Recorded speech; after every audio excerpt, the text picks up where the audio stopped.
देखिए, सरकार का जो बजट पेश हुआ है उसमें सबसे बड़ी खामी ये है कि उस पे कोई विजन नहीं है। विजन नहीं है कहने का मतलब ये देखिए कि आप 10 साल से सरकार चला रहे हो, आपके पास एक रोड मैप होनी चाहिए कि भाई इन इन सेक्टर्स पे इन इन चीज़ों पे मुझे इम्प्रूव करना है। आपका रोड मैप कहाँ है? आपका विजन क्या है? आप अनएम्प्लॉयमेंट आज के टाइम पे सबसे बड़ा इशू है। 7.2% अनएम्प्लॉयमेंट से आज बढ़कर 9% अनएम्प्लॉयमेंट रेट हो गया है। सरकार ने एम्प्लॉयमेंट जनरेशन के लिए क्या स्टेप्स लिए और क्या, देखो छोटे छोटे कॉस्मेटिक सर्जरी से तो काम चलेगा नहीं।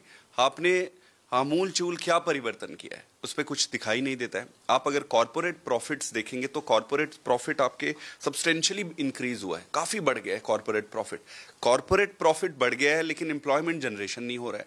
आप फार्मर्स का ले लीजिए, फार्मर्स पे एमएसपी गारंटी तो बहुत दूर की बात है, एमएसपी गारंटी छोड़ दीजिए। आप जो फर्टिलाइजर्स होते हैं, फर्टिलाइजर्स की सब्सिडी में सब्सटेंशियल रिडक्शन इन्होंने किया, अराउंड लगभग मेरे हिसाब से 36% का इन्होंने रिड्यूस कर दिया है, डिक्रीज कर दिया है।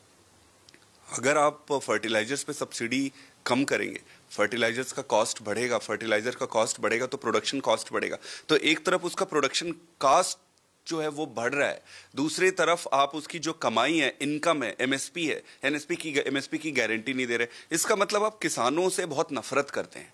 आप कॉरपोरेट्स के लिए और बाकी के लिए तो आप सोचने को बार बार तैयार रहते हैं, पर किसानों के लिए बात करने ही तैयार नहीं है।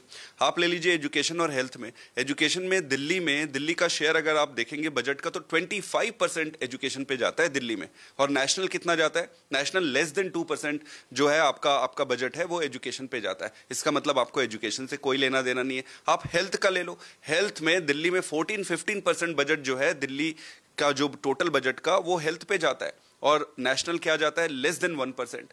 आप आयुष्मान भारत को अभी तक जुमला बना के रखे हो, 7,000 करोड़ के आसपास आप एलोकेट करते हो। दिल्ली का हेल्थ बजट अकेला 9,000 करोड़ है।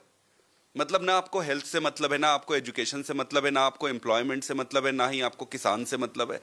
सबसे इंपॉर्टेंट चीज है स्टेट्स का, अलग अलग स्टेट्स का जो ये फंड्स एलोकेट करते हैं, आप क्या सोच के एलोकेट करते हो? क्या पैरामीटर है? क्या सिर्फ इसलिए इस हिसाब से एलोकेट करते हो कि ये मेरा पॉलिटिकल फ्रेंड है, अभी मुझे सरकार बनाने में मदद कर रहा है तो इसको दे देता हूं?